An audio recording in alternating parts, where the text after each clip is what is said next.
안녕하세요. 오늘은 2025년 9월 28일입니다. 이제 2025년도 이제 3개월밖에 남지 않았네요. 오랜만에 동영상을 찍습니다. 그동안 동영상 촬영 안 했는데 갑자기 요새 와서 좀 찍고 싶어서 이렇게 카메라를 들이댔습니다. 하나님 은혜 가운데서 지난 몇 년간 참 많은 것을 깨닫고 많은 것을 배웠습니다. 그래서 모두 함께 나누고 싶어서 참 자격도 없는 사람이 이렇게 동영상을 찍습니다. 인터넷 공동체 교회라는 이름으로 과거에 동영상을 찍었는데 같은 제목으로 찍을까 합니다. 많은 양해 바랍니다.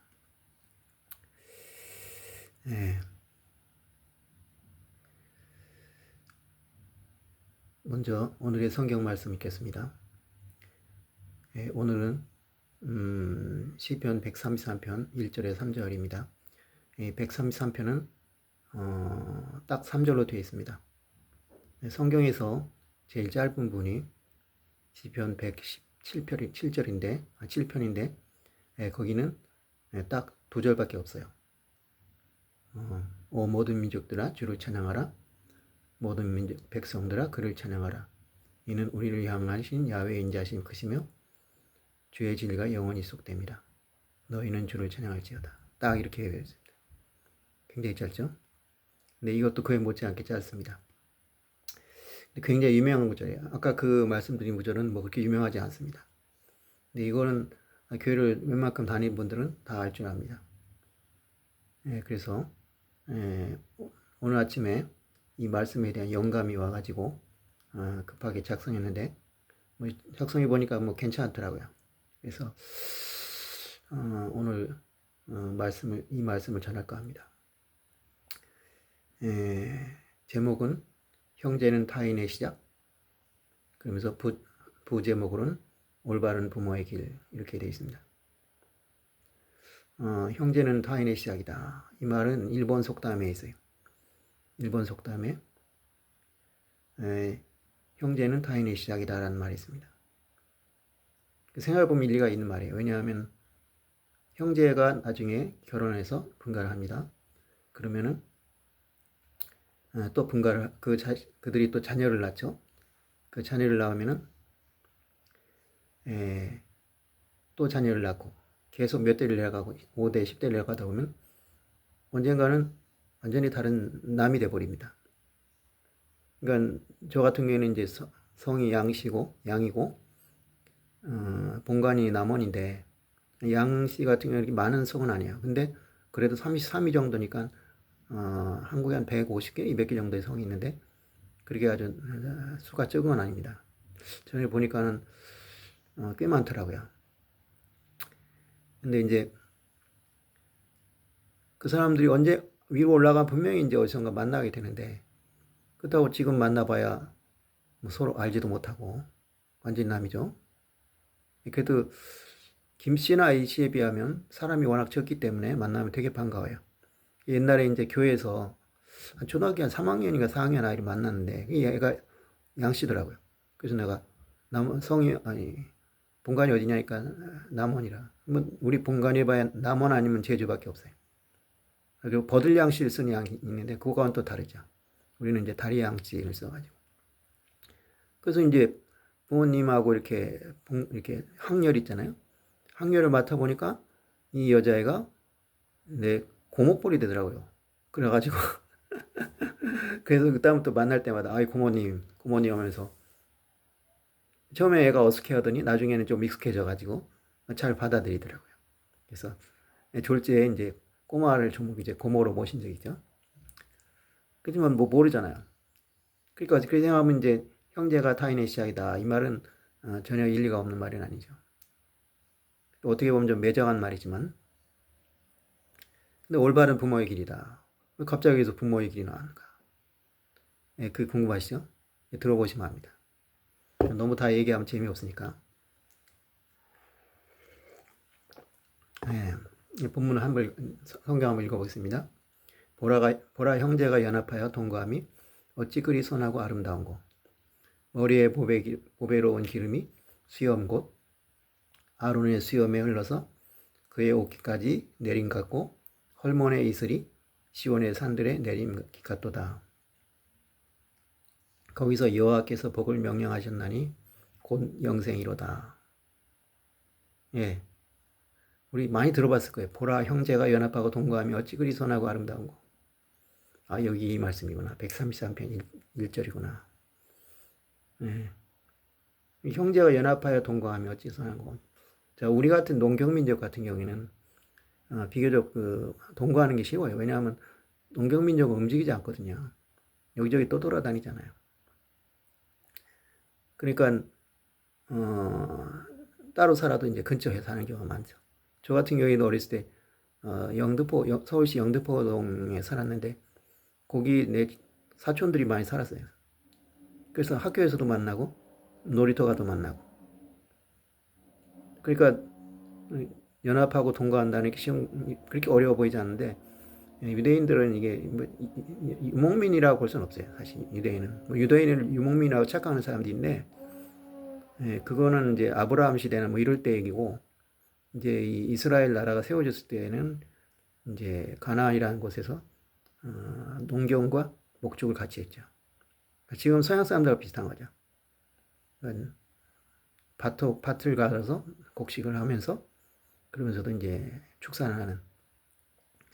그게 이제 우리나라하고 틀리죠. 우리나라는 축산을 하는 전문 농가라는 게 거의 없었죠. 옛날에. 지금은 많지만.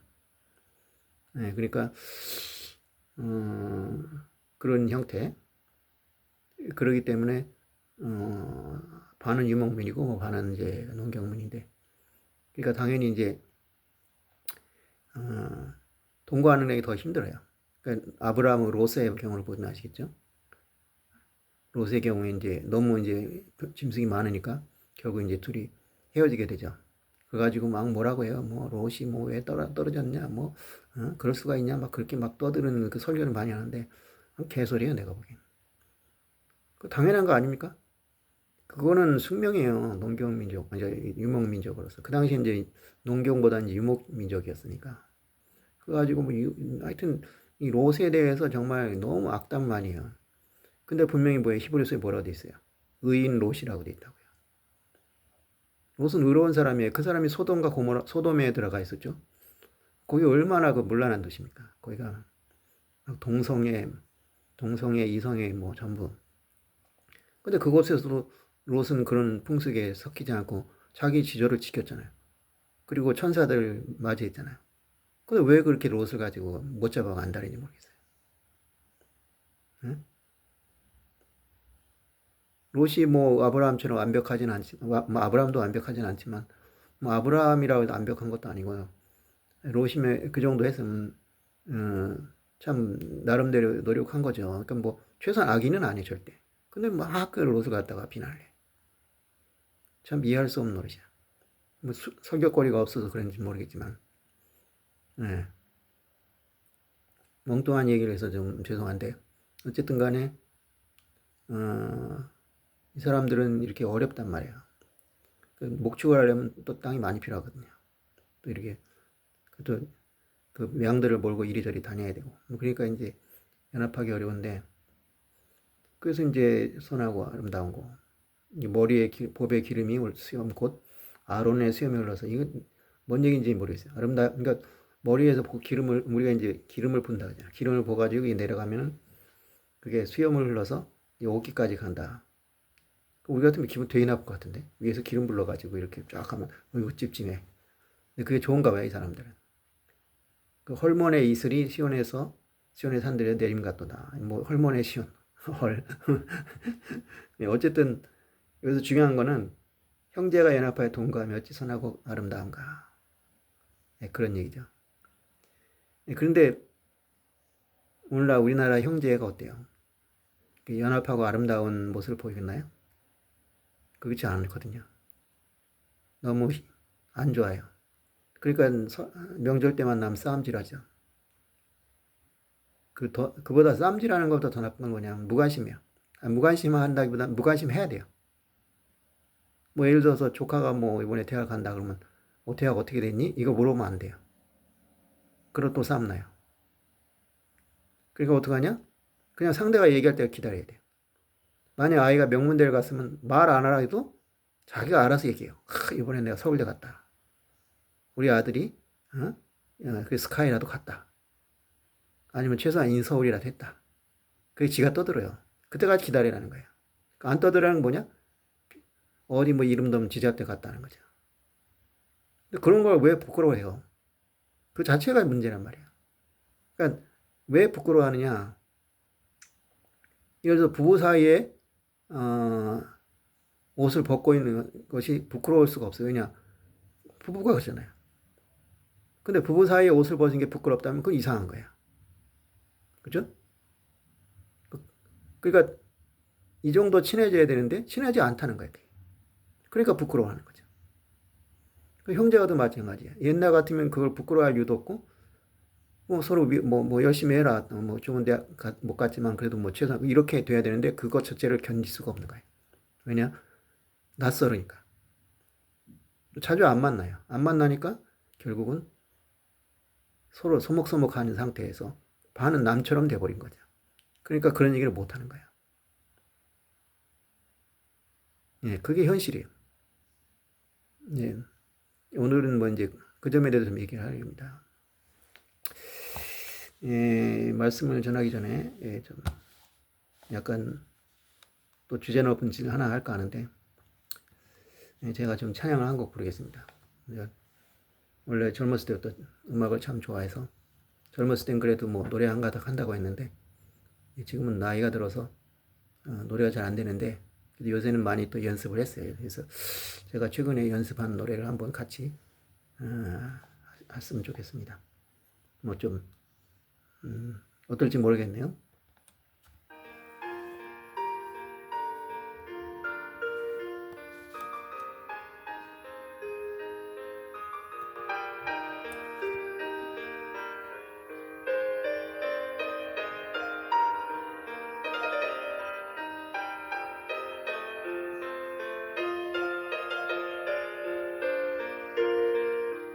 참 좋으신 주님 귀하신 나의 주 늘 가까이 계시니 나 두려움 없네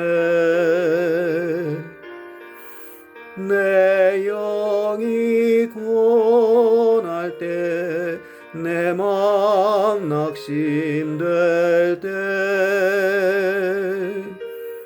내 봄의 안기라 주님 말씀하셨네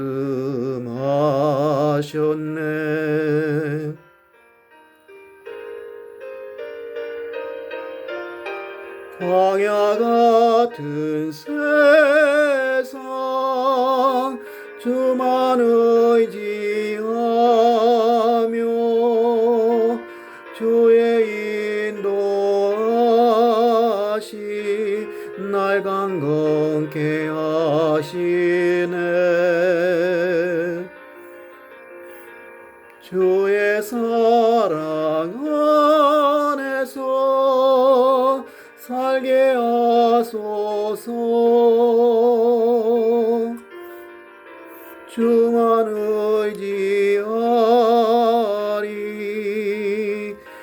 영원토록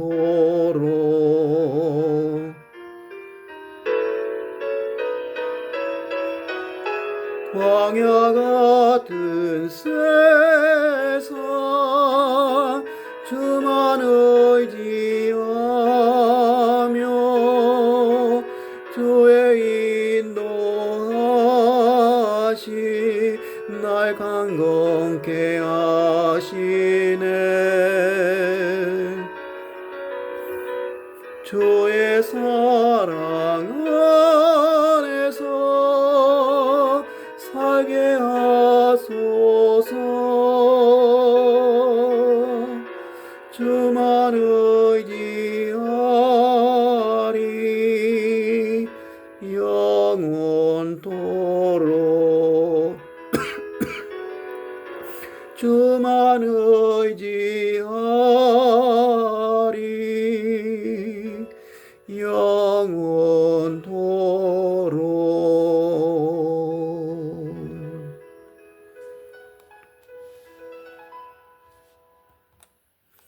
어떠신지 모르겠네요.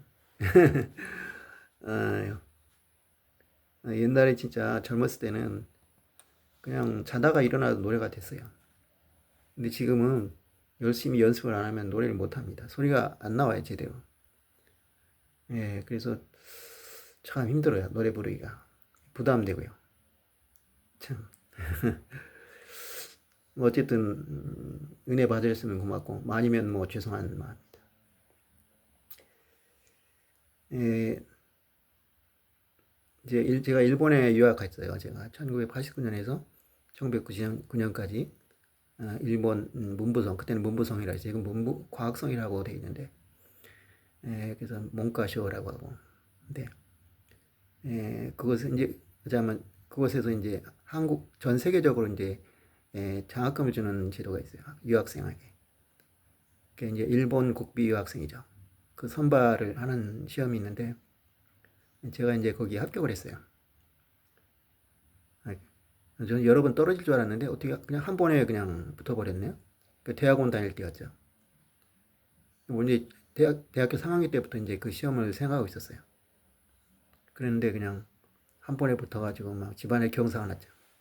근데 저희 집에서는 뭐 그런 거 받지 않고 그냥 보내준다고 했는데 나는 그거 받고 싶더라고요. 그래서 이제 시험을 봤는데 합격을 한 거야. 그래서 그 당시 이제 한 달에 장학금을 19만 원을 받았어요. 거의 20만 원인데 지금 돈으로 치면 거의 200만 원 돈을 받은 거죠. 그리고 학비는 물론 당일 면제고. 제가 학비를 낸 적이 없어요. 일본에서 한 10년 공부했는데 거기 회계과가 있는 줄 몰랐는데 딱 한 번 제 후배가 등록금 낸다 그래가지고 가가지고 여기 회계과가 있구나.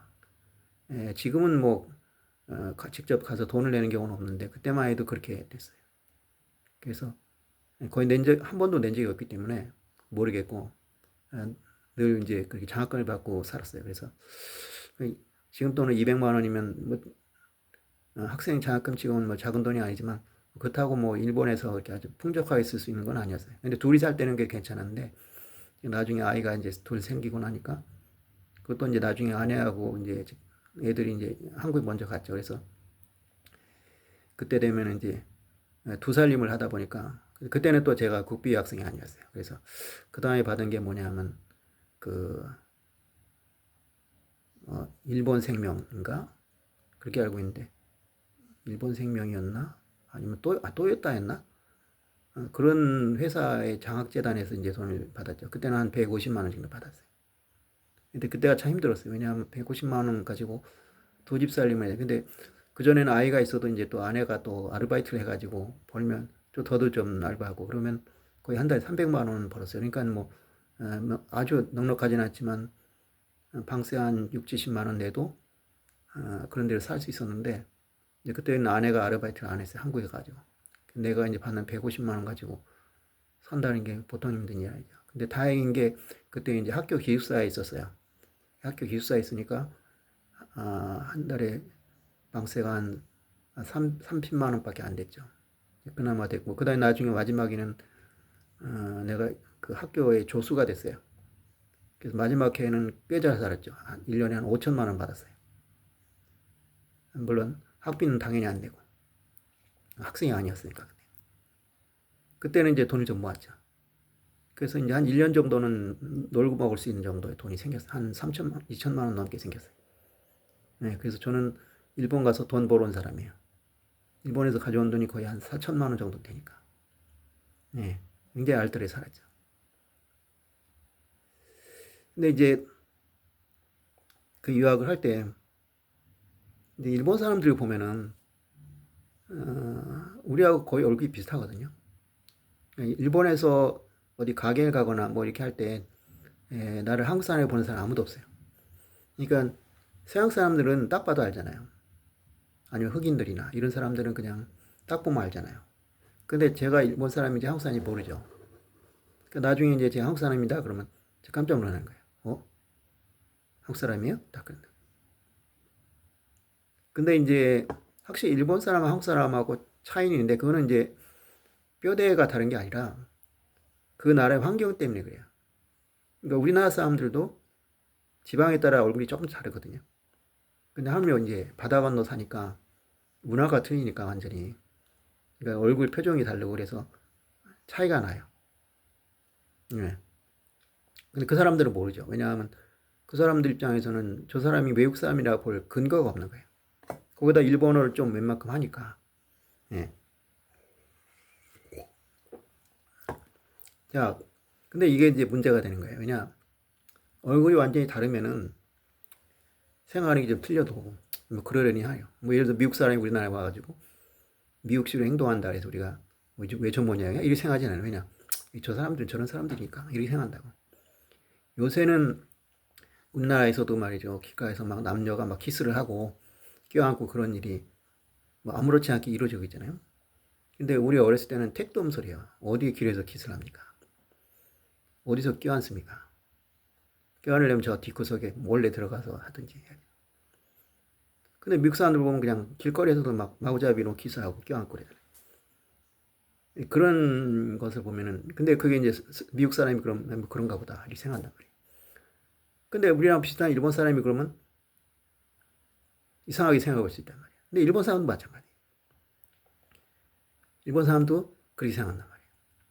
그러니까 일본 사람들은 이제 스킨십을 안 해요. 거의 진짜 안 해요. 우리나라 사람은 훨씬 안 해요. 우리나라도 옛날에 안 했어요. 옛날에 남자 여자가 약수를 한다는 건 생각할 수도 없는 노릇이에요. 큰일 날 일이죠. 근데 지금은 남녀가 그냥 자연스럽게 약수를 하잖아요. 그리고 뭐 포옹 정도도 막 하기도 하고 그래요. 옛날 같으면 뺨 맞을 소리죠. 절대 큰일 날 소리죠. 어디 남자가 여자를 껴안아 그 자기 애인도 아니 자기 애인도 길에서 껴안으면 욕 먹는데 예? 손만 잡고 다녀도 다 쳐다보던 시대였다. 근데 지금 완전히 바뀌었잖아요, 우리가. 길에서 뭐 키스를 하든 손을 잡든 뭐 껴안든 신경 별로 안 쓰잖아요. 그냥 뭐 재밌다고 보긴 해도. 근데 그러니까 일본 사람들은 우리보다 지금도 안 해요. 악수도 잘 안 해요. 근데 이런 일이 있었다고요. 한국 사람이 어떤 일을 되게 기뻤어. 나 대학에 합격을 했어요. 기쁘니까는 옆에 있던 일본인 친구를 껴안았어요. 그랬더니 그 친구가 놀래가지고 도망을 가는 거예요. 그걸 보고 이제 이 사람이 굉장히 놀랬다. 근데 일본 사람 입장에서는 그게 놀라운 거죠. 그게 아무리 합격을 해서 기쁘다 해서 껴안는 건 없거든. 뭐 물론 일본 사람들도 그런 경우가 있어요. 예를 들면 뭐 야구 대회에서 우승했다, 뭐 프로야구 우승했다. 그러면 막 껴안아요. 근데 그거는 두 사람이 다 기쁜 거잖아요. 두 사람 다 기쁠 때는 그렇게 돼요. 근데 혼자만 기쁠 때 그렇게 하면 문제가 될 수 있는 거죠. 근데 나 여기 생각하는 거예요. 만약 그 사람이 한국 사람이 아니라 서양 사람이었다면 그렇게 도망을 갔을까? 아니라고 생각해. 왜냐? 이해하는 거예요. 이 사람 문화가 그러니까 도망은 최소한 안 갈 거고, 좋아서 같이 껴안을지는 모르겠지만, 그렇지는 않을 거란 말이에요, 분명히. 그러니까 그러니까 우리도 반대예요. 그걸 반대로 생각하면, 서양 사람이 그러면 괜찮을 텐데, 일본 사람이 그러면 이상하다 생각할 수 있어요. 그러니까 그런 문제를 많이 시달렸어, 처음에. 그러다가 이제 5년 정도 지나니까, 이제 내가 익숙해져가지고, 그러려니 하게 됐어요. 저 사람들은 겉은 같아도 우리와 다르다. 그러니까 같은 집안의 형제들끼리 서로 다르잖아요. 근데 하물며 외국 사람이니까 다른 건 너무 당연한데 색깔이 비슷하고 모양이 비슷하니까 우리랑 비슷하겠지 그냥 때려잡아 버리는 거예요. 그렇게 하다가 이제 낭패를 당하는 거죠. 근데 한국하고 일본하고 중국하고 대만 있잖아요. 가장 그 당시에 가까웠던 게 대만이에요. 대만 사람들 얘기하면 거의 위화감이 없어요. 근데 중국 사람 얘기하면 사회주의 거잖아요. 그러니까 확실히 좀 위화감이 느껴져. 일본 사람도 우리가 위화감이 느껴졌어. 근데 지금은 안 그럴 것 같아요. 왜냐? 우리가 일본하고 많이 비슷해졌어요. 네, 그래서. 그 중에 하나가 이제 이런 문제에 좀 시달렸어요, 처음에. 근데 그 중에 하나가 뭐냐면 가족이죠. 예, 지금은 말이죠. 우리나라가 오히려 일본에 굉장히 가까워졌을 거예요. 아까 말씀드렸지만, 그 자신의 얘기를 잘 못해요. 형제끼리 만나도. 그리고 물어보지도 못하고. 저도 조카가 여러 명 있지만은 잘 안 물어봐요. 예. 뭐, 명절 때 만나면 뭐, 이제 그 큰 조카들 같은 경우에는 지금, 어, 취업할 나이가 됐는데, 그런 얘기가 물어보기가 되게 좋습니다. 그리고 이제 어린 조카들. 내 막내 동생이 나이는 나하고 차이가 없지만 결혼을 엄청 늦게 했어요. 거기다 또 애를 또 늦게 낳았어요. 마흔이 돼서 낳았어요. 지금 내일 모레 환갑인데 큰애가 이제 고등학교 2학년이야. 저희 큰애는 36이에요. 그래서 걔하고 딱 2배 차이나. 그러니까 엄청 차이가 나는 거죠. 이제 대학 가고 그래야 되잖아요. 그런 얘기 하기가 참 머쓱해요. 근데 옛날에는 안 그랬단 말이에요. 그냥 지금보다 훨씬 가까웠어요. 정말. 지금은 상상이 안 돼. 지금 가족 관계 보면은 도저히 상상이 안 될 정도로 달랐어요. 그때는. 그러니까 지금도 제 마음은 굉장히 편하지가 않아요. 그러니 보면은 왜 우리나라 가족이 이 모양이 됐는가. 옛날에 자랑했거든요. 우리나라 가족이 얼마나 친한 줄 아냐. 너희들은 너무 냉정하다. 막 그렇게 막 비난을 했어. 근데 지금 비난할 게 없어. 너무 냉정해져서. 아, 이게 다 똑같구나. 경제가 발전하면은 어떤 식이냐면 사람들이 경제적으로 자리바이가 쉬워요. 그리고 여러 가지 시스템이 생기잖아요. 뭐 보험이다 뭐다 착착 생기잖아요. 그러니까 남에게 아쉬운 소리 할 이유가 별로 없어요. 자기가 열심히 일해서 돈을 정상적으로 잘 벌고 있으면. 그러니까 아쉬운 소리 할 필요가 없으니까 상대를 내 관심이 없어지고 서로 가까워질 필요가 없어져요. 그러니까 마음에 안 드는 얘기하면 그냥 확 돌아서 버릴 수 있다. 그건 부모 자식 간에 그래요. 그런 세상이 된 거예요. 그러니까 아, 이게 일본 사람의 특징만은 아니었구나. 근데 그렇게 생각해도 지금의 한국의 가족이 일본의 가족보다는 그래도 좀 따뜻하지 않을까. 이런 생각을 하게 되죠. 그때 이제 제가 이제 거기서 한번 한국어를 가르치고 있었는데 거기 이제 어떤 아줌마가 배우는 사람 중에서 이제 유일하게 여성이었는데 나이가 한 40대 후반이었나 그랬어요. 근데 한국어를 좋아해가지고 한국말도 열심히 하고 또 한국 여행도 자주 가는 사람인데 한 번에 졸업식 얘기가 나왔거든요. 근데 어떤 경위인지 모르겠지만 그 아줌마가 이러는 거예요. 내가 애 졸업식 얘기하니까 졸업식은 아이 개인 문제지 내가 거기 왜 참가하느냐 왜 가느냐 이러는 거야. 근데 놀랬죠. 우리가 대학 졸업할 때는 대학 졸업이 아직은 굉장히 좀 예외적인 거였어요. 우리 대학 진학 30%였는데 어른들 나이 먹은 어른들 사이에서는 대학이라는 건 엄청난 거죠. 대학 근처에도 못 간 분이 뭐 거의 태반이죠. 태반이 거의 대부분이에요. 99%가 저희 아버지 세대에는 대학을 간다는 건 뭐 상상을 할 수 없는 거죠. 저희 아버지가 고등학교 졸업했는데 고등학교 졸업해도 막 완전 고학력자죠. 제 또래 중에도 초등학교, 중학교 졸업한 사람들이 많았어요. 저희 집에서 가게를 했는데 그 가게 점원 중에 고등학교 못 나온 사람이 수록했고 또 가정부가 있는데 가정부 중에는 막 초등학교 졸업한 나하고 나이 차이도 별로 없는데 그런 사람도 있어요. 그러니까 대학을 졸업했다는 거는 엄청난 이거 집안의 우리 가족만이 아니라 뭐 가문의 영광이었죠. 그러니까 뭐 막 친척이 다 동원되는 거예요. 저는 초등학교 졸업할 때도 친척들이 오셨는데요. 그런데 가족이 졸업을 하는데 그게 나하고 무슨 상관이야 이렇게 가니까 막 너무 어처구니가 없는 거야. 그 제가 이제 그때 바로 물어본 건 아니고 그때 바로 물어봤는지 어쩐지 모르겠지만 약간 화가 나가지고 물어봤죠. 결혼식은요? 그랬더니 결혼식 간대. 왜 갑니까? 그러니까 결혼식 하면 그쪽하고 우리가 가족이 된대. 약간 어이가 없더라고요. 왜? 가족이 그 정도면 그 가족이 뭔 의미가 있냐 이거야. 어? 그런 가족이랑 의미 없다 이거야. 그런 생각이 들더라고요. 네. 그래가지고 이제 도대체 이 사람들은 도대체 뭐야? 근데 일본 사람들 알더라고. 한국 사람들은 가족을 참 소중히 여긴다. 근데 이게 말이죠. 아까 얘기한 대로 어, 경제 발전의 정도에 따라서 그렇게 된다. 또 분명히. 하지만 그 미국이나 유럽은 그렇게 똑같을까요? 아니요. 이 놀라운 조사가 있어요. 한국, 미국, 일본하고 세 나라에서 조사를 했어요. 결혼한 자녀가 부모를 가장 얼마나 잘 찾는가. 그 우리가 생각하면은 야 미국 애들은 뭐 안 갈 거야. 뭐 안 가. 그리고 그게 이제 90년대니까 아직 한국이 가족 관계 굉장히 좋을 때였거든요. 근데 놀라운 건 한국이나 일본이 별로 차이가 없어요. 근데 미국은 엄청나게 많아요. 놀란 거야. 아니 이럴 수가. 미국 애들은 막 개인주의적이고 그래서 가족한테 안 갈 것 같은데 결혼하는 자식이 부모를 찾는 횟수가 제일 많더라고. 우리하고 일본이 의외로 차이가 별로 없어요. 충격이었죠. 근데 미국하고 우리하고 차이는 이제 내가 생각에는 이거 같아요.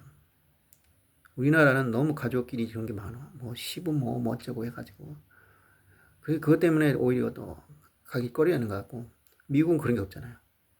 그래서 뭐 자주 가는 거지 아닌가 그런 생각이 듭니다. 어쨌든 굉장히 그런데 한국과 일본의 차이는 뭐냐? 이거는 제가 자신 있게 얘기할 수 있는 건데 사무라이 문화하고 선비 문화의 차이. 사무라이 문화하고 선비 문화의 차이는 뭐냐?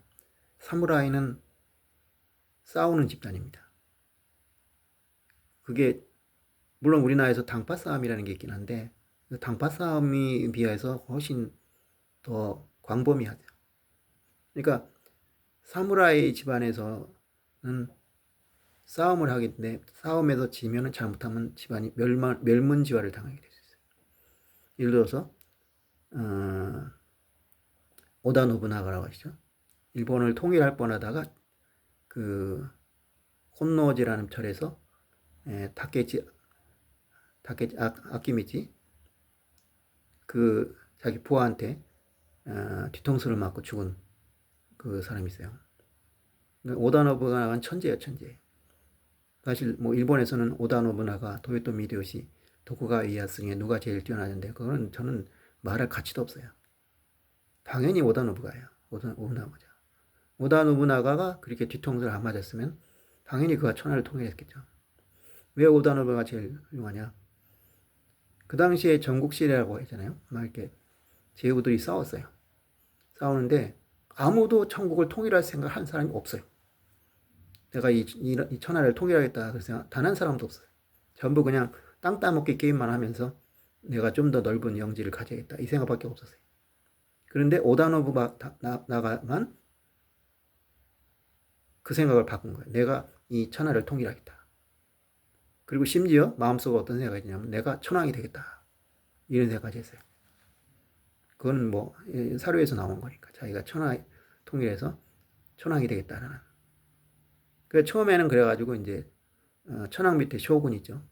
그 당시에 무로마치 막부였는데 뭐 이스나마한 막부가 돼버려요. 전국 시대가 보니까 뭐 막부의 명도 천황도 명도 안 듣고 막부의 명도 안 들어요. 그냥 이스나마한 장군이었는데 그 사람은 이제 앞세워가지고 교토 그 당시 서울이죠. 교토로 갔어요.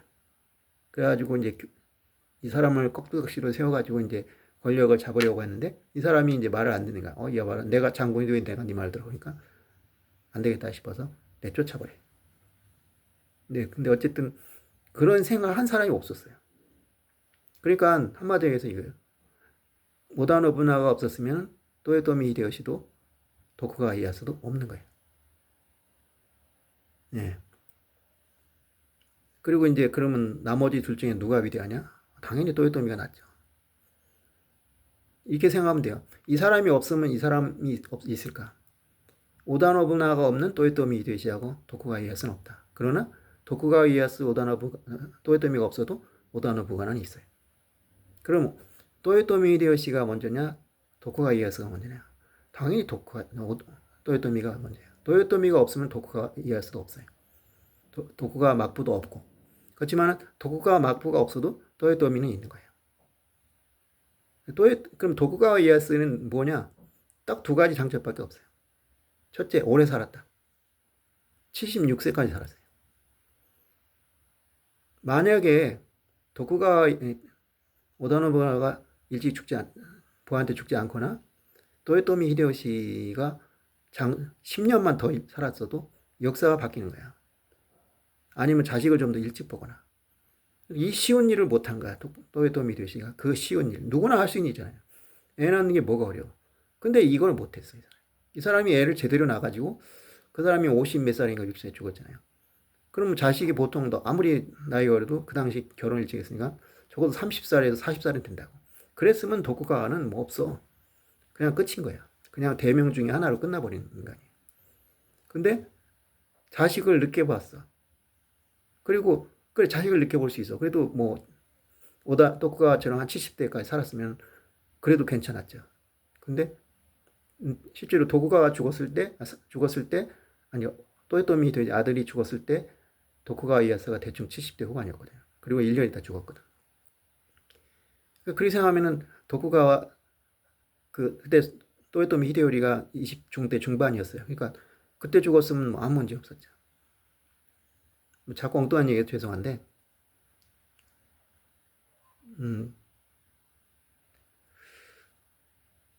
그 얘기를 왜 했더라? 어쨌든 간에,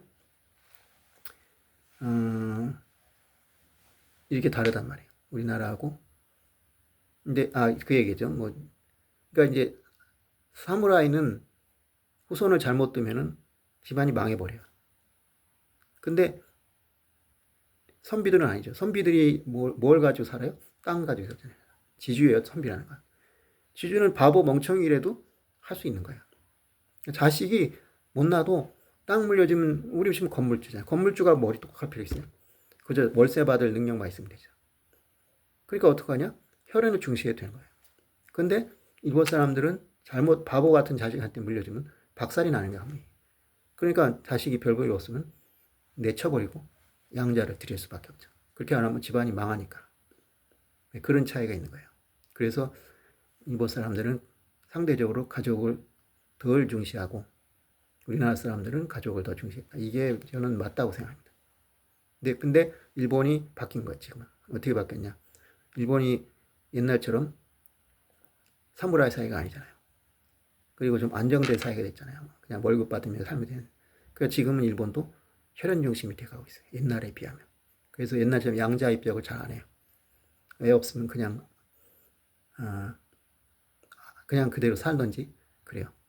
저희 목사님도 일본인 목사님도 제 주변에 그런 사람이 있었거든요. 근데 아무도 양자 입적을 하려고 하지 않아. 양자를 받아낼 생각 안 해. 네, 그렇게 바뀌더라고요, 일본도. 뭐 어쨌든 그렇더라고요. 근데 그런 차이가 나더라고요. 근데 이제 어느 날 이제 수업 시간에 학교에서 이제 수업을 하는데 이제 일본의 대학원 수업 두 가지가 있어요. 하나는 뭐냐면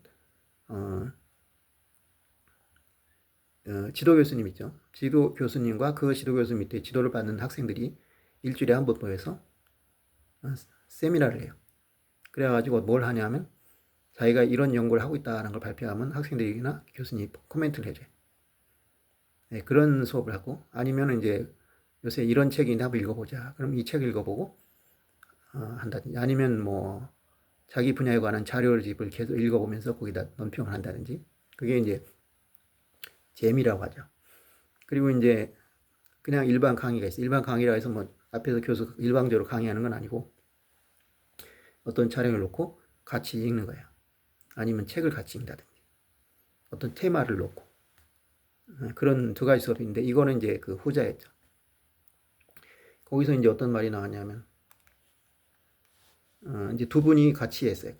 이제 수업을 혼자 진행하는 게 아니라 두 분이 같이 했는데 그때 한 교수님이 그러는 거예요. 왜 일본의 형제들은 사이가 나쁠까? 그렇게 얘기를 하는 거예요. 그러니까 다른 교수님이 맞다고 우리나라 형제들 사이가 나쁘다 그렇게 얘기해요. 근데 여기서 사이가 나쁘다는 거는 뭐 맨날 치고받고 싸운다든지 그런 건 아니에요. 그러니까 일본에서는 싸우면은 사이가 좋다는 거야. 그래갖고 이제 이런 얘기가 있죠. 싸움을 할 정도로 사이가 좋다. 싸움을 한다는 거는 서로 상대하고 친하기 때문에 싸우는 거지, 친하지 않은 사람은 아예 싸우질 않아요. 그리고 진짜 싸우게 되면 그냥 끝장이야. 아예 상대가 안 해요. 그러니까 진짜 싸움을 한다는 것은, 그러니까 싸우면서도 계속 그 사람 관계 유지된다는 거는 그렇게 사이가 좋다는 거죠. 예. 그러니까 그런 의미가 아니고 뭐 완전히 무관심한 거예요. 그러니까 아예 상대방의 존재가 나에게 없어요.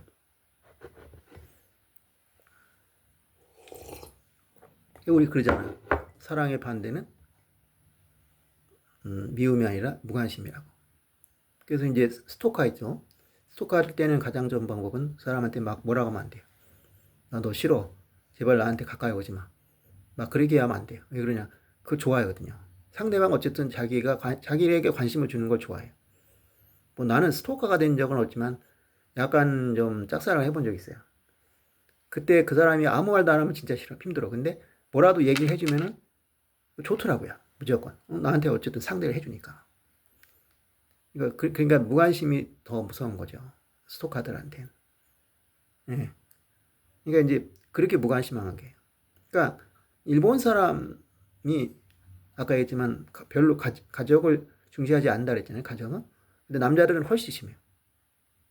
그러니까 우리나라 남자들은 우리가 잘 몰라서 그렇지 일본 남자들은 굉장히 가정적인 거예요. 진짜 달라요. 이 남자들은 자기 세계밖에 몰라. 근데 왜 그러냐? 아까 얘기한 대로 그래요. 자기들은 가족을 돌볼 수가 없는 거예요. 왜냐? 쌈질 해야 되는데, 내일 죽을지도 모르는데, 그 가정을 어떻게 챙겨요? 그냥 완전히 잊어버리는 거야. 그리고 자기 일에 매달리는 거야. 설령 무사가 아니라 상인이라도 마찬가지. 우리나라는 옛날에 조선시대까지만 해도 굉장히 폐쇄적인 경제였어요.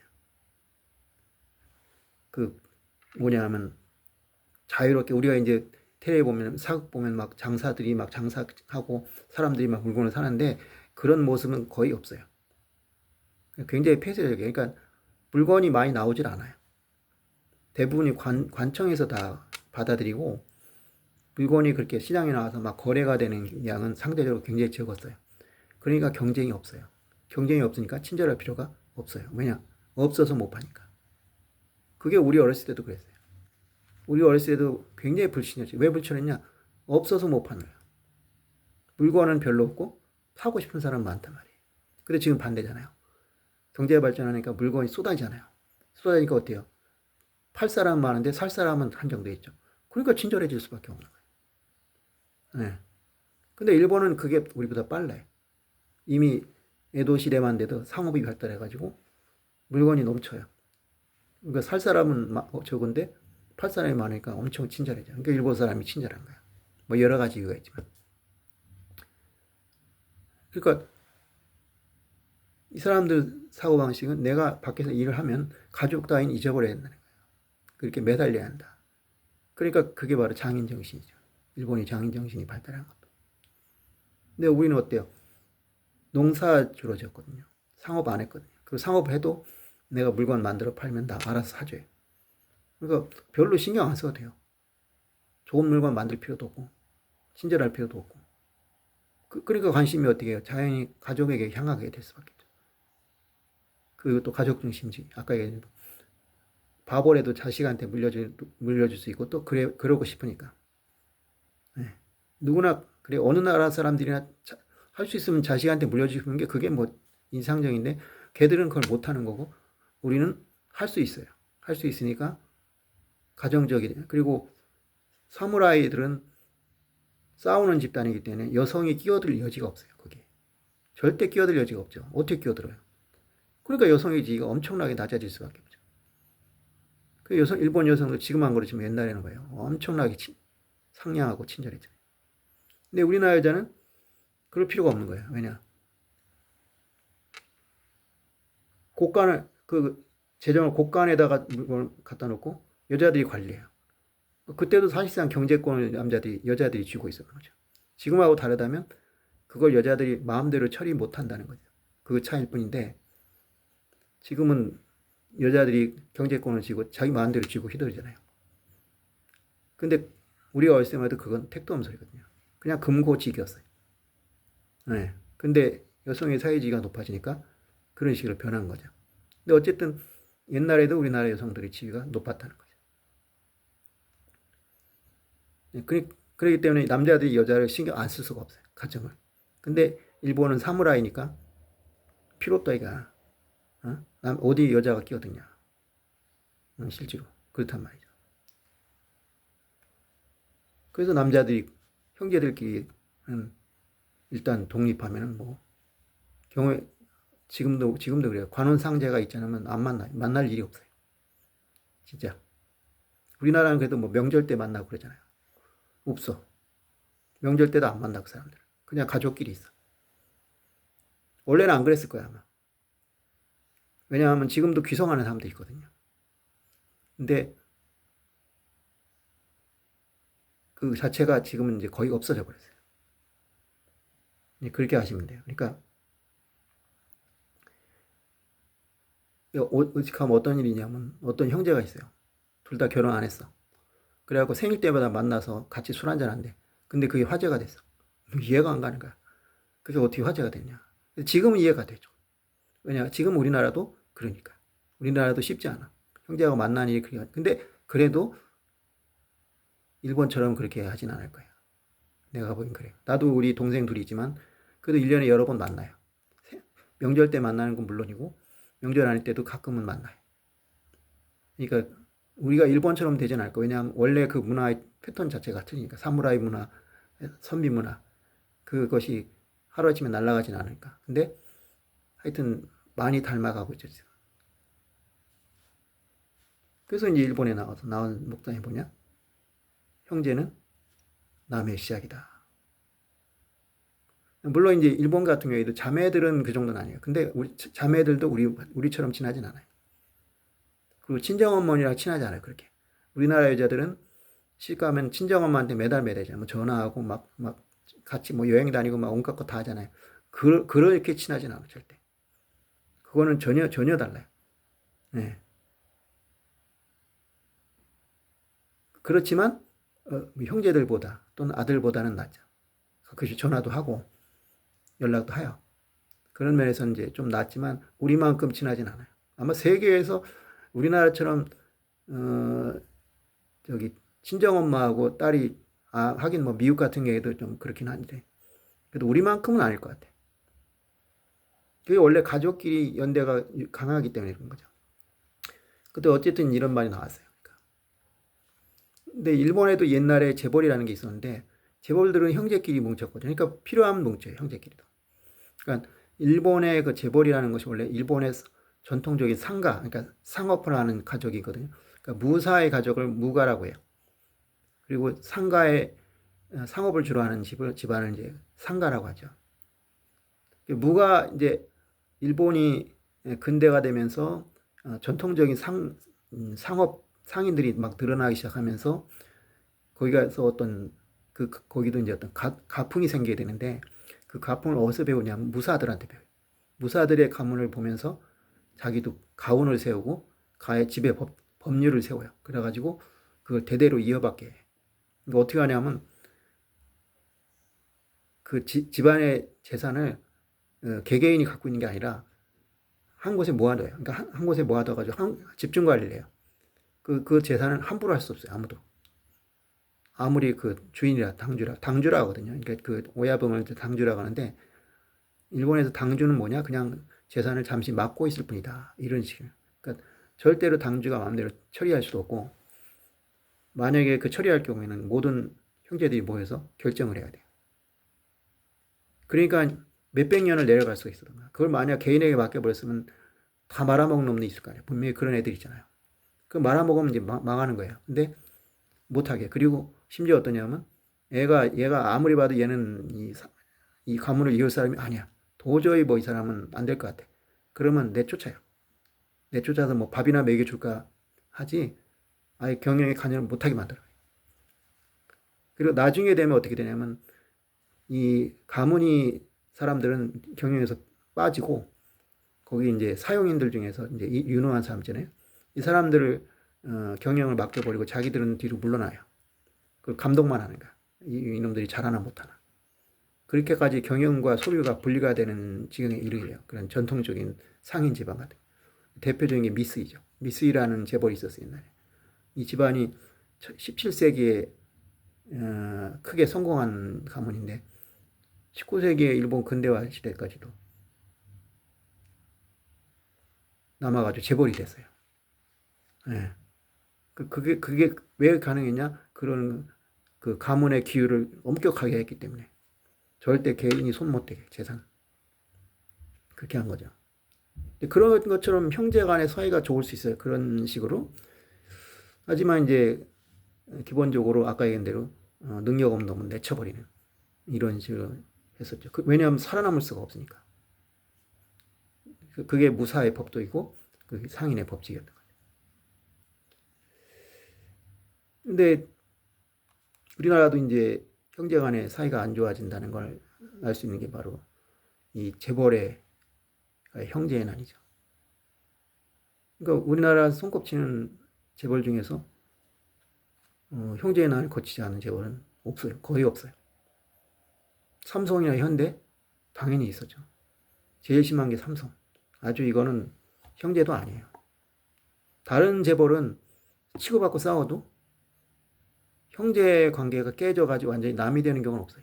근데 삼성 같은 경우에는 완전히 깨져버렸어요. 삼성은 이병철 회장이 만들었는데 이병철 회장이 1960년대 초에 이제 뭔 일이 생기냐면 사카린 밀수를 하다 걸립니다. 근데 사실은 그게 걸린 게 아니에요. 사카린 밀수를 공화당하고 짜고 한 거예요.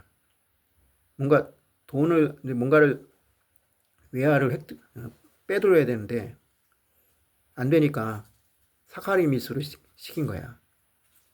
그래가지고 그걸로 이제 그 한국 비료라는 회사를 세웠죠. 이병철이가. 그게 들통이 나가지고 매스컴에서 난리가 난 거예요. 그러니까 이제 박정희가 이병철은 이제 소위 말해서 이제 팽시켜버린 거죠. 토사구팽을 시킨 거죠. 그래서 이병철이가 경영에서 손을 뜯고 아들인 이명희가 이제 대신 경영에 나간 거예요. 그때 나이가 뭐 40살 넘었으니까 충분히 할 수 있죠. 근데 이게 완전히 이병철이 손을 뗀 게 아니에요. 여기서 이제 이명희가 이제 사도세자가 되죠. 이병철 주변에 있는 사람들이 이제 이명희를 이제 막 모함을 한 거야. 마치 사도세자를 노론이 모함한 것처럼. 왜냐? 이명희는 이제 핵신을 하고 싶었거든. 근데 기득권 세력이 그걸 용납할 수 있어요? 못 하잖아요. 그러니까 이명희를 막 참소를 한 거야. 이 사람이 좀 정신이 이상하다. 그래갖고 이명희가 그냥 어느 날 팽당해 버렸어요. 그런데 그 와중에 차남이 이창인데 얘가 또 뭔 짓을 하냐면 자기 아버지를 청와대에 고발했네. 자기 아버지 비밀을. 뭔가 꼬였나 봐. 그래서 이창이 얘도 그냥 날아가 버렸어. 그래서 본의 아니게 그냥 막내인 이건희, 막내 아들이죠. 아들로는 막내인데 이건희가 갑자기 후계자가 돼버린 거야. 그 가운데서 이제 엄청난 이제 싸움이 벌어진 거죠. 이건희라는 인간이 아주 못된 놈이에요, 이놈이. 자기 누나가 있어요. 자기 누나 이제 이숙희라고 있는데 이 여자가 이제 그 LG 이제 원래 이병철하고 LG 그 회장하고 굉장히 사이가 고향도 같고 그래서 이제 사도까지 맺어서 딸을 보낸 거예요, 씨발. 근데 이병철이 이제 갑자기 어느 날 이제 LG가 그 당시 골드스타 금성이었죠. 전자로 막 날렸잖아. 그러니까 우리 어렸을 때는 삼성전자는 뭐 아무것도 아니에요. 이거는 그 골드스타에 비하면 이거는 게임이 안 돼요. 삼성에서 그때 하이콜드 냉장고를 만들었거든요. 아니 안에 성에가 잔뜩 끼어 있고 아주 형편없어요, 실이. 금성 냉장고에 게임이 안 되는 거야. 테레비도 그렇고. 저희가 테레비를 처음 샀을 때도 골드스타. 그렇죠? 근데 원래 두 사람 사이에서 뭐냐면 이제 이병철이는 이제 전자 안 하는 걸로. 이병철이는 그 당시에 뭐냐면 밀가루 만드는 거. 그 다음에 제일모직, 그 양모 옷 만드는 거. 그리고 그 다음에 뭐냐 제일제당 설탕. 그 세 가지로 먹고 사는 회사였어요. 그리고 나서 은행을 사들였죠, 이 사람이. 그러니까 이병철이라는 사람은 막내 동생으로 태어났는데 절대 모험을 하는 사람이 아니에요. 원래 공부도 못했고. 그런데 자기 형들이 자기를 완전히 깔보는 거예요. 너 이 머저리 같은 놈이다. 형들은 공부도 엄청 잘했는데 이병철이는 어느 학교를 졸업을 한 적이 없어요. 초등학교도 졸업을 못했어요. 초등학교 졸업도 안 하고 중퇴. 그 상태에서 중학교를 갔네. 중학교도 중퇴. 와세다를 갔어요. 와세다도 중퇴. 뭘 해도 그냥 얼빠진 짓을 하고 다니는 인간이었어요. 그래가지고 이제 돌아와가지고 집에 돈은 많으니까 엄청난 부자였죠. 맨날 술 먹고 속된 말로 여자나 끼고 놀고 결혼을 했는데도 그래도 먹고 살거든. 왜냐?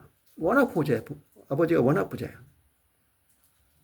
그러니까 그렇게 살다가 내가 이렇게 살면 안 되겠다 그래가지고 일으킨 게 사업이야. 이 사람은 그거예요. 사업이라는 게. 내가 형들보다 낫다는 걸 증명하고 싶어. 근데 아버지한테 돈 엄청 받아서 했는데 다 말아먹었어. 그러니까 나중에 이 사람은 어떻게 했냐? 내가 이렇게 가다 큰일 나겠다 싶어서 그 다음부터는 정말 그러니까 이병철이가 뭐냐면 돌다리로 두들겨 간다고 하잖아요. 왜 그런 성격이 생겼냐? 그때 하도 말아먹어가지고 자기가 자신 없는 사람은 절대 안 해요. 그러니까 이병철이 한 그때가 산업이라는 게 전부 뭐냐? 100% 확실한 사람이죠. 처음에 물산했죠. 그때 6.25 전쟁 때문에 얼마나 어려웠어요. 그러니까 물자를 놓으면 그냥 다 팔리는 거야. 그러니까 물자를 외국에서 떼어가지고 팔아서 돈 벌었죠. 그 다음에 아까 얘기한 세 가지가 뭐예요? 300산업이 이게. 그때 이거는 정말 팔면 그냥 남는 장사야. 그리고 은행 얼마나 안전해요. 은행 사고. 그러니까 이병철이 그런 사람이에요.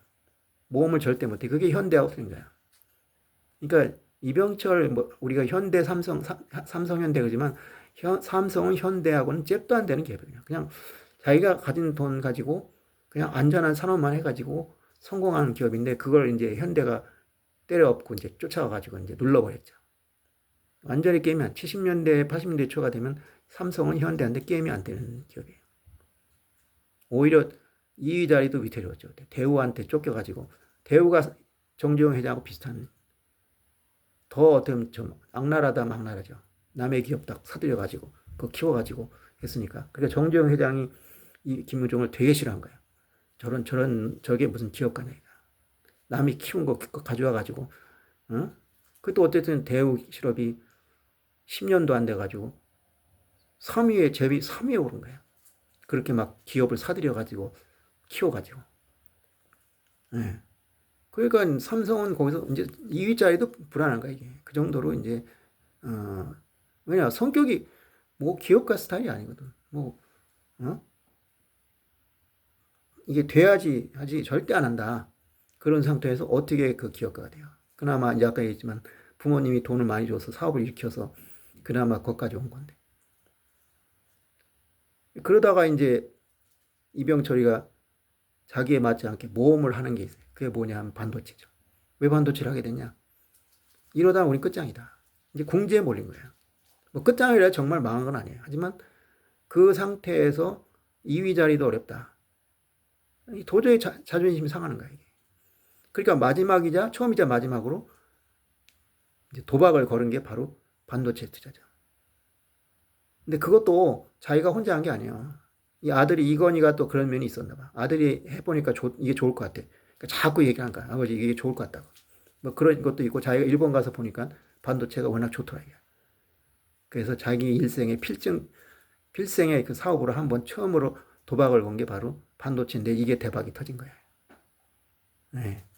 그게 아니었으면 삼성은 지금 아마 10위권에도 못 들었을 거예요. 설탕에다 팔고 그런 기업이 뭐 얼마나 잘하겠어요. 그래가지고 이제 아까 뭐 다시 얘기했지만 이 딸 이수키를 보냈는데 이 사람이 그러니까 그 전자를 하게 된 것도 이게 LG가 하니까 너무 잘 되더라 이거야. 그럼 나도 해야지 이래가지고 이제 배신을 때린 거야. 안 하겠다고 해놓고 나서 왜 이렇게 잘 된 걸 내가 왜 안 해? 이병철이 이런 사람이에요. 아주 배신자죠. 그래서 이수키가 중간에서 이제 떡이 된 거야. 시댁에서 막 시달리면 당하는 거야. 그러니까 이제 이건희가 이걸 딱 본 거야. 그래서 이병철이가 뭐냐, 넌 너한테 재산 안 물려준다. 내한테 주면 다 그 LG 쪽으로 가게? 내가 너한테 왜 재산을 줘? 그래가지고 완전히 이제 이수키가 이제 버림을 받게 되니까 이건희가 이숙희를 이제 그때 또 개떡을 하는 거죠. 그래서 누나라고도 안 하고 이숙희 씨 이렇게 부르는 거야. 뭐 이런 호로자식이 있어. 이건희가 또 어떤 짓까지 한지 알아요? 나중에 이맹희하고 이제 엄청 붙었어요. CJ 그죠? 그러니까 뭐냐면 그 인간이 이러는 거예요. 자기 형을 갖다가 그 인간이래요. 이건희라는 인간이 이런 인간이야. 아주 피도 눈물도 없는 인간이라고. 네. 그렇게 해서 이제 이 삼성 집안은 완전히 이제 풍비박산이 나가지고 아예 현대 같은 경우나 이런 경우도 싸웠지만 그렇다고 형제들끼리 현대 같은 경우는 엄밀히 말하면 형제 간의 싸움이 아니에요. 형제 간의 싸움이 났지만 그건 어느 수습이 됐어. 근데 제일 큰 싸움이 뭐냐면 정몽원 회장이 죽고 나서 이 현대를 갖다가 그 아내가 있잖아요. 가지니까 어디 감히 말이지 정치질도 아닌데 네가 여기를 차지하냐고 그것 때문에 이제 싸움을 벌였는데 그래도 그 사람들끼리 완전히 남이 되진 않았어요. 근데 삼성은 아예 남이 됐어. 상대도 안 해. 네. 그렇게 되죠. 뭐 그리고 원래 두산이라는 회사 있죠. 두산이라는 회사는 굉장히 전통을 자랑하는 집안이에요. 조선시대부터 장사해가지고 돈 많이 벌었죠. 그러니까 우리나라 지금은 모르겠는데 아마 마찬가지일 거예요. 제가 80년, 90년대 초에 그 50대 재벌인가 거기 조사한 책을 읽었는데 우리나라에서 전통자본으로서 산업자본이 발전한 경우는 딱 세 집안이다. 뭐냐? 삼성. 삼성 아버지가 엄청난 지주였거든요. 그 다음에 이제 두산. 박승직 상회라고 해야죠. 그 상회를 이어받은. 그 다음이 경성. 경방. 이 세 가지, 세 밖에 없어요. 나머지는 전부 근대화가 되면서 일어난 기업들이죠. 이 경방, 그러니까 이 두산 같은 경우에는 삼성하고도 틀려요. 삼성은 지주만 했지 장사해본 적이 없어요. 근데 이 집은 계속 장사하는 집안이에요. 그러니까 이 상가의 전통이 자리 잡은 집안이라서 규율이 엄해가지고 그 싸움이 안 일어났어. 계속 그렇게 살아왔으니까. 그런데 그 집안도 드디어 어느 순간에 무너졌어요. 그래가지고 싸움 나고 온통 난리 났었죠. 두산도.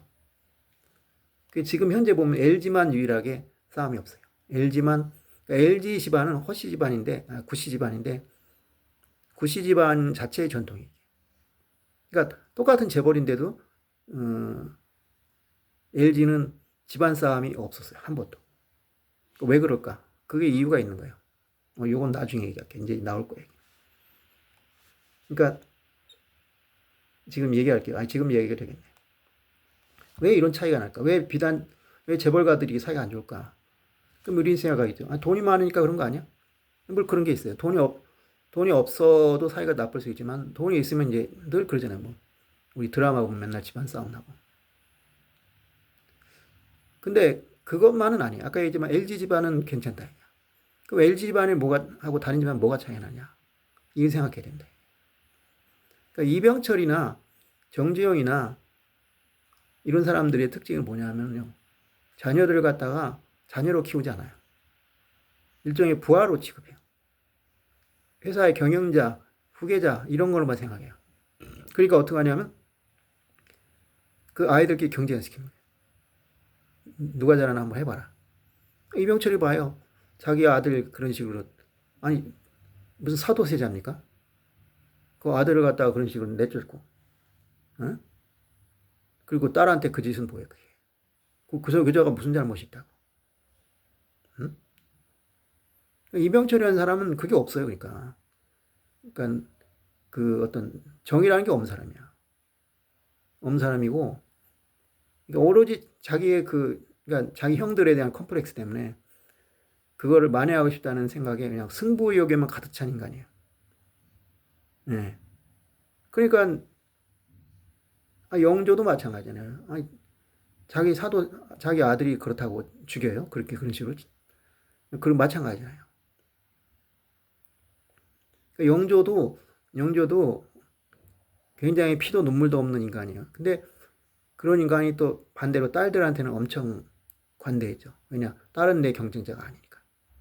그게 또 오히려 문제였던 거예요. 딸들한테 너무 관대해가지고 이 딸들이 온갖 나쁜 짓을 많이 하는 거야. 그 재수가 없는 게 뭐냐면 이 영조의 딸 중에서 굉장히 착한 딸들이 있어요. 근데 그 사람들은 다 일찍 죽어버렸어. 그 사람들이 처음에 태어난 자식들이거든요. 이 여자들이 만약 계속 살았으면 사도세자가 안 죽었어요. 왜냐? 이 여자 누나들한테 굉장히 의존을 많이 했는데 이 누나들이 다 죽어버렸어. 이건 아예 20살, 뭐 22살 이 젊은 나이 다 죽어버렸어.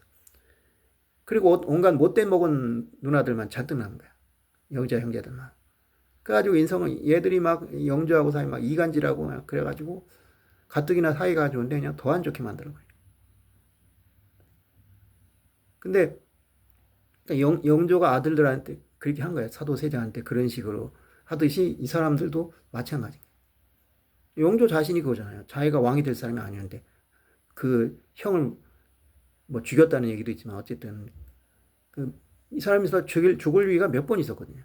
근데 그럼에도 불구하고 그거 살아남은 거야. 경종이 나쁜 사람이었으면 벌써 죽었어. 그 장희빈 자식 경종이잖아요. 근데 경종이 나쁜 사람이었으면 파악한 사람에서는 얘는 벌써 죽어도 10번은 죽었어. 근데 경종이 장희빈 엄마는 그냥 표독한데 아들은 굉장히 착해.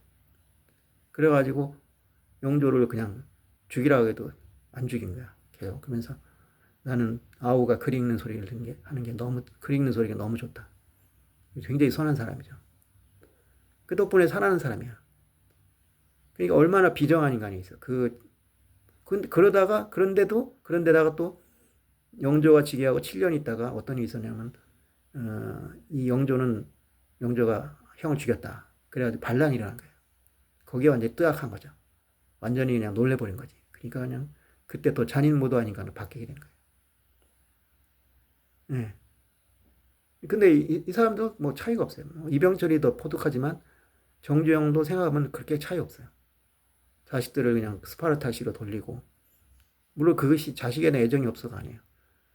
정주영은 이병철하고 또 틀려요.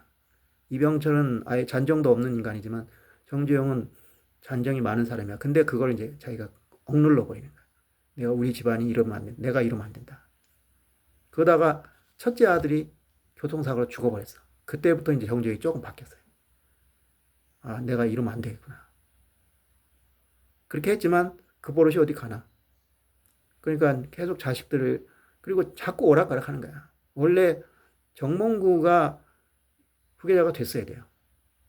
마치 저거랑 또 태종 이방원과 같아요. 정몽구는 현대그룹 건설의 제1등 공신이에요. 진짜 똑똑했고 실제로 하는 거 보면 똑똑해요. 근데 다섯째 아들인가요? 정몽원한테 마음을 뺏긴 거야. 내가 보기엔 얘가 이방석이야. 정몽원은 아마 굉장히 인간적인 사람이었던 것 같아요. 그러니까 자살을 했죠. 근데 사람이 강한 사람일수록 그런 사람한테 약하잖아. 그런 사람을 좋아한다고. 저도 그렇고. 뭐 이런 말 하면 좀 우스갯소리지만 나를 좋아하는 여자들이 있어요. 그 여자들 보면 다 기가 센 여자들이야. 왜냐? 내가 좀 뭐 나쁘게 말하면 약하고 좋게 말하면 이렇게 좀 부드럽거든요. 그러니까 이상하게 그래서 그런 여자들이 날 좋아하더라고. 막 기가 센 여자들. 내 입장에 황당한데 좀. 응? 근데 이상하게 나도 또 그런 여자한테 끌려 또. 그렇더라고요. 그러니까 정몽현이 또 공부도 많이 했고. 그래서 아마 이게 빨려드는 것 같아. 그래가지고 정몽현한테 후계자를 줘버렸잖아. 이게 아주 패착이었잖아. 결국 정몽현은 또 자살하고. 이게 현대가는 엉망이 됐잖아요. 원래 1위였는데 나눠줘가 지금 있는 거 다 합치면 삼성을 이길 수도 있을 텐데 결국 이 모양이 됐죠. 어쨌든 그랬단 말이에요. 그러니까 뭐 가족이 아니라 무슨 경영대책본부가 돼버린 거예요. 예, 여기서 얘기할 건 뭐냐? 이런 게 재벌만의 얘기는 아니란 말이에요. 우리 일반 가정에서도 그런 짓을 해요. 뭐 나한테 더 효도한 놈 내가 잘해주겠다. 아니면 공부 저잘하는 사람 해주겠다. 그건 애들끼리 막 경제를 붙이게 해요. 참 웃기는 거죠. 우리 집안도 그런 게 있었어요. 그러니까 뭐냐면 잘 나가는 사람 밀어주고 잘못된 사람은 막 속된 말로 조지는 거예요. 그러면 어떻게 해서 내가 만약에 당하는 입장이면 그 잘 나가는 사람이 좋게 보이겠어요? 당연히 안 좋게 보이죠. 저 인간 때문에 내가 이 꼴을 당한다 생각하면 막 이가 갈리고 분통이 터지죠. 그럼 형제 사이가 어떻게 좋아져요? 좋아질 수가 없죠. 네? 어떤 집안이 있어요. 그 딸이 셋이요. 그 사위가 셋이죠. 근데 그 집에 이제 둘째 사위가 그 집을 가면 굉장히 차별을 해. 심지어 밥도 나중에 퍼줘. 근데 그 사위가 그렇다고 못난 사위냐? 아니요. 대기업에서 잘 나가는 사위예요. 나머지 사위하고 비교해도 전혀 손색이 없어요. 내가 잘난 거 못난 게 아닌데 왜 우리 장모가 장인이 날 차별할까? 알고 봤더니 둘째 딸만 첫째 딸하고 셋째 딸은 스카이를 나왔어요. 근데 둘째 딸만 서울에 있는 중간 정도 대학. 그 정도면 준수하죠. 괜찮죠. 요새 인서울 하기가 쉬워요. 근데도 그게 못마땅하니까 사위까지도 차별하는 거예요. 자, 이런 상태에서 그 형제들이 사이가 좋겠어요? 절대 좋을 수 없죠. 근데 그런 짓을 지금도 하는 거야. 어? 공부 잘하면 넌 최고다. 넌 공부 못하니까 못난 놈이다. 지금도 안 그럴 것 같지 않아? 응? 그래가지고 막 차별하고.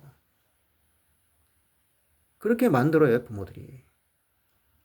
그러니까 아까 얘기했지만 LG 집안은 뭐냐? 그게 집안 전통이에요. 그런 거 없어요. 그러니까 형제 간의 사이가 좋죠. 그러니까 우리가 그런 식으로 가정을 만들어요. 형제들 사이를. 생각을 해봐요.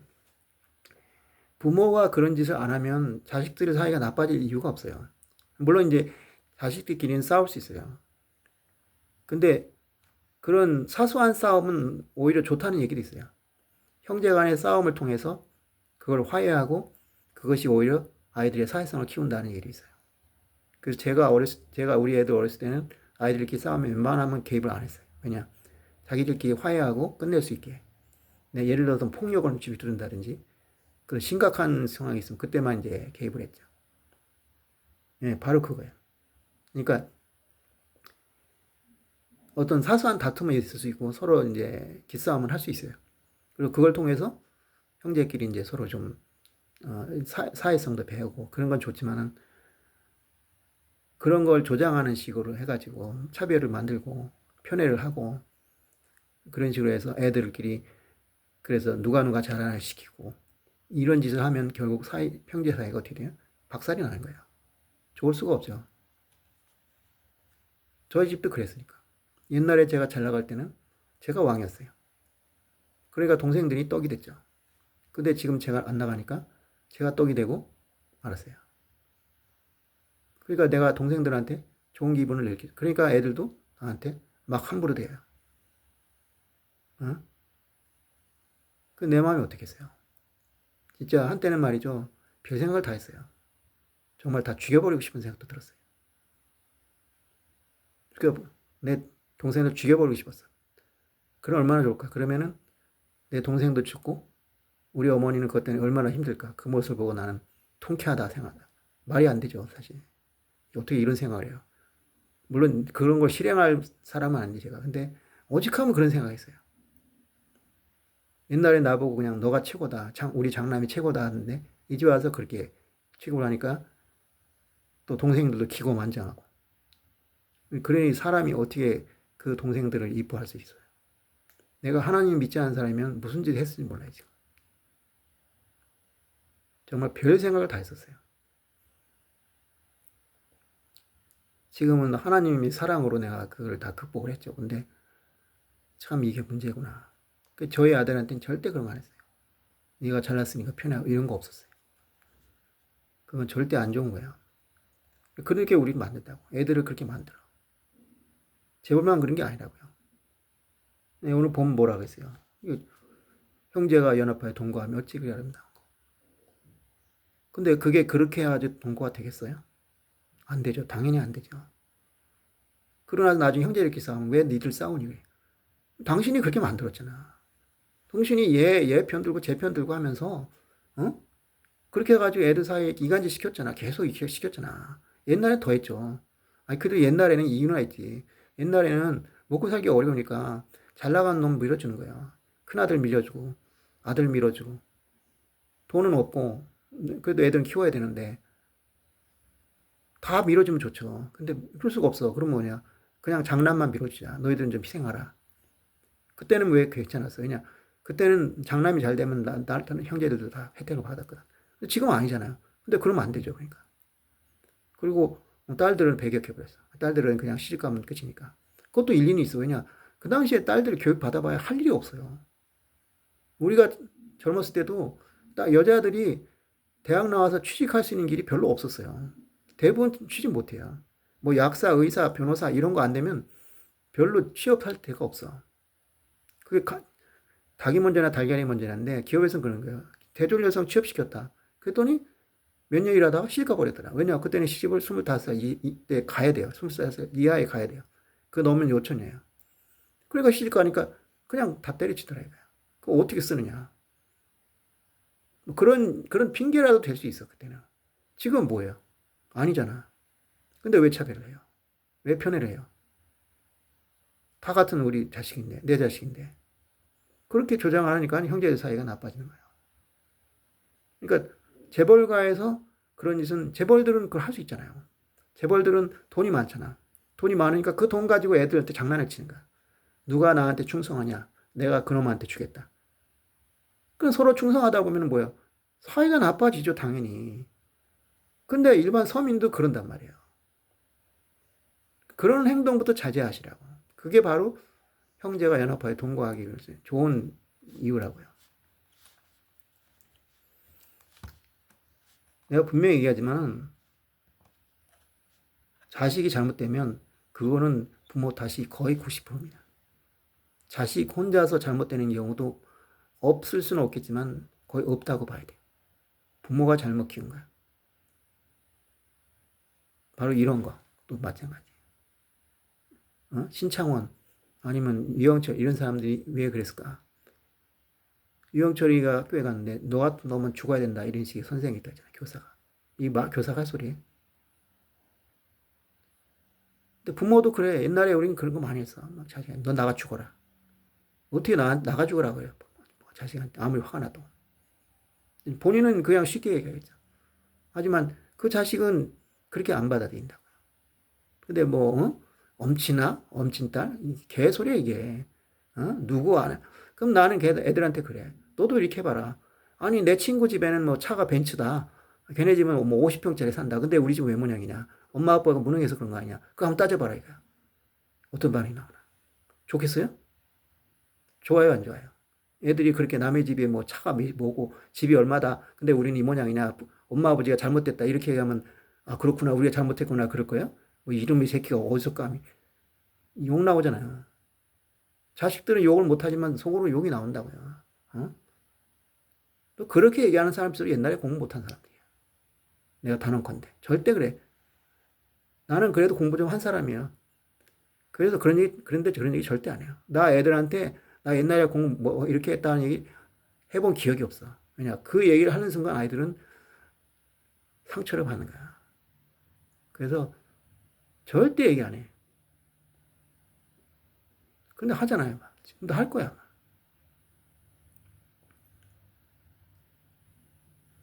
말씀 맺겠습니다. 그러니까 우리가 정말 이 말씀을 새겨들어야 합니다. 정말. 우리가 부모가 어떻게 하냐에 따라서 자식들이 어떻게 하냐. 내 처가 같은 경우 그래요. 그 집에 문제 많아요. 장인어른 돌아가시고 정말 내가 봐도 너무 문제가 많아. 근데 한 가지 딱 좋은 점이 있어. 그 장모님이 아이들을 그런 식으로 키우진 않았어. 너 공부 잘했으니까 넌 좋고 넌 공부 못했으니까 안 돼. 이런 식의 비교는 절대 안 하더라고. 근데 들어본 적이 없어요. 그러니까 집안형이 비교적 사이가 좋고 화목해요. 그거 하나는 정말 내가 인정해요. 그렇게 하면 된다고요. 아이들이 집에서 인정받고 살면 밖에서 무슨 소리를 들어도 꿀리지 않는다고. 아무튼 떠들어라. 그래도 우리 부모님은 나를 인정해준다. 근데 집에서 맨날 그러니까 너는 공부를 그것밖에 못하니? 너는 못난 놈이니? 뭐 요새는 그런 사람 없겠지만 옛날처럼 뭐 너 나가 죽어라. 그게 그 아이의 자존감을 얼마나 무너뜨린대요. 그렇게 되면 어디 가서도 길을 못 피는 거야. 그리고 당연히 형제에 대한 분노에 가득 되죠. 우리 믿는 사람이라도 그런 식의 삶을 살지 맙시다. 자식을 그런 식으로 해서 집에 와서까지 세상의 경쟁에 살게 해가지고 기를 죽이게 하고 그걸 분노에 가득 차게 하고 그걸 통해서 어떤 식으로 애가 잘못될지 모른단 말이에요. 뭐 극단적으로 막 자살을 도 하잖아요. 그게 부모들 탓이 크다고 난 봐요. 우리가 하나님 말씀을 듣고 사는 사람들이라면 그런 행동을 할 수가 없죠. 오늘 말처럼 형제와 연합하여 아름답게 동거하는 것이 좋다 그렇게 생각한다면 그렇게 하시면 안 되는 거예요. 예, 기도하겠습니다. 하나님 아버지 감사합니다. 오늘도 주님께서 귀한 말씀 주셔서 그 말씀을 전하였습니다. 이 메시지가 듣는 사람에게 깨달음을 줄 수 있도록 인도해 주시옵소서. 자식들이 서로 싸우고 다투는 원인 중에 하나는 부모들이 그들을 경쟁을 시키고 그들 간에 이간질을 하기 때문입니다. 이른바 엄친아, 엄친녀, 엄친딸 같은 얘기, 그리고 자식 간에 비교하고 그래서 서로 적개심을 가지게 하는 행동이 결국 자식들 간에 사이를 나쁘게 만들어서 오늘날에 이뤘다고 생각합니다. 우리는 이와 같은 것을 극복해야 합니다. 자식은 모두 같은 자식이고 그들은 다 사랑스러운 것이지 우리가 그들을 평가하고 그들을 경쟁을 부추길 만한 세상이 아닙니다. 자식은 나의 욕망을 위해 태어난 것이 아니라 스스로 존귀한 존재입니다. 그와 같은 것을 깨닫고 우리가 자녀 교육에 올바른 자녀 교육을 할 수 있도록 그를 통해서 이 자녀들이 형제간에 연합하여 살 수 있는 그러한 화목한 관계가 될 수 있도록 역사해 주시옵소서. 감사하며 예수님을 기도했습니다. 아멘. 감사합니다.